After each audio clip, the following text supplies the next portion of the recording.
Hello everyone, are you able to hear me? Obviously हम आपको सुन पा रहे हैं। Now you can hear me. अब आपने कुछ बोला ही नहीं है तो मैं कैसे सुनूंगी? As you can observe, in the first scenario, you are able to hear me, but in the second one, you are not be able to hear me.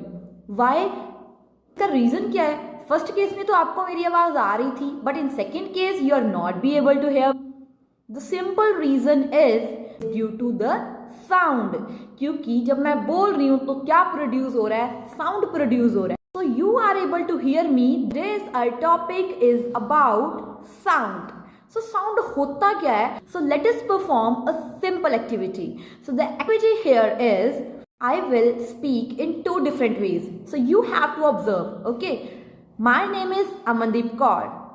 My name is Amandeep Kaur. So as you can see, first case में आप क्या कर पा रहे हो?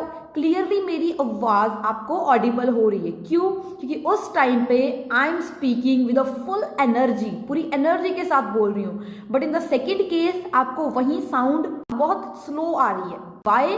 Because मैं बोल रही थी उस टाइम पे मेरी एनर्जी क्या थी? बिल्कुल लो थी. So what is a sound? Just a form of energy. Sound क्या है? एक एनर्जी की ही फॉर्म है. क्लियर? जब हम फुल एनर्जी के साथ बोलेंगे the sound will be clearly Audible और वो लाउड होगा. जब हम कम एनर्जी के साथ बोलेंगे देन ऑब्वियसली जो साउंड प्रोड्यूस होगा वो इतना लाउडली ऑडिबल नहीं होगा. So the sound here is just a form of energy which produce a sense of hearing. Clear? So sound क्या है जिसको हम क्या कर सकते हैं? सुन सकते हैं. So it produces a sensation of hearing, कि हमें कोई चीज सुनाई दे रही है. क्यों सुनाई दे रही है?